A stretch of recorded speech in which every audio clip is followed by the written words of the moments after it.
Welcome back to Dharani vlogs. ఈరోజు అయితే finally నేను 5కి అయితే లేసేసాను. 5కి లేచి మొత్తం డే మొత్తం స్ట్రిక్ట్గా డైట్ చేసా. ఎంటీ స్టమక్తో హాట్ వాటర్ తీసుకున్నా, ఆ ఫ్రెష్ లాగా జీలకర్ర వాటర్ తీసుకున్నా. ఆల్రెడీ నేను చెప్పాను, జీలకర్ర వాటర్ తీసుకోవడం వల్ల బాడీలో ఉన్న గ్యాస్ మొత్తం రిమూవ్ అవుతుంది, వెయిట్ లాస్ అవుతాం అండ్ బెల్లీ ఫ్యాట్ కూడా రెడ్యూస్ అవుతుందని. అండ్ 5కి లేచి యూట్యూబ్లో ఫస్ట్ కొన్ని నా వీడియోస్ చూసాను అనమాట. ఇంకొకటి ఈరోజు ట్యూస్డే కాబట్టి ఆంజనేయ స్వామి సుప్రభాతం పెట్టాను.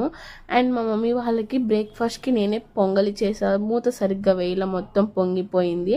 అండ్ చట్నీ చేసా. మా మమ్మీ ఈరోజు షాక్ అయిపోయింది అనమాట, నేనేనా అని. అసలు మా మమ్మీ ఫస్ట్ చెక్ చేసుకుంటా అంది, ఎవరు ముగ్గేశారు, ఎవరు క్లీన్ చేస్తున్నారు, ఎవరి సౌండ్లు వస్తున్నాయి. మా మమ్మీ అసలు నమ్మలేకపోయారు అనమాట ఈరోజు. అండ్ వచ్చేసి నేను ఏబీసీ జ్యూస్, ఒక బ్లాక్ దోశ తీసుకున్నా. ఫస్ట్ మనం బ్లాక్ దోశ తినేసి తర్వాత మనం క్యారెట్ బీట్రూట్ జ్యూస్ తాగాలన్నమాట. క్యారెట్ బీట్రూట్ జ్యూస్ తీసుకున్న తర్వాత యాపిల్ కూడా మనం 3 hours వరకు ఏది ఇంటేక్ తీసుకోకూడదు, వాటర్ తప్ప.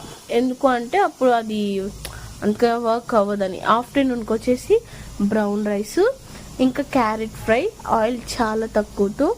అండ్ పప్పు చేద్దాం అనుకోబోయి పప్పు చారు అయిపోయింది అనమాట, అంటే వాటర్ కొంచెం ఎక్కువ పడ్డాయి అనమాట. సో ఈరోజు అయితే అసలు కుక్కర్ ఎందుకో నా మాటే వినలేదు.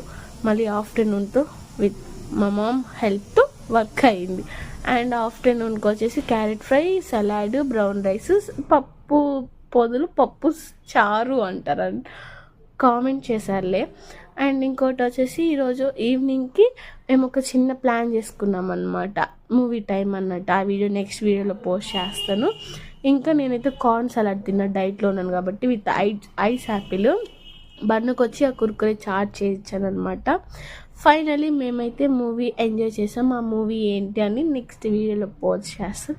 అంతే ఈ video. Bye. Do subscribe for more videos.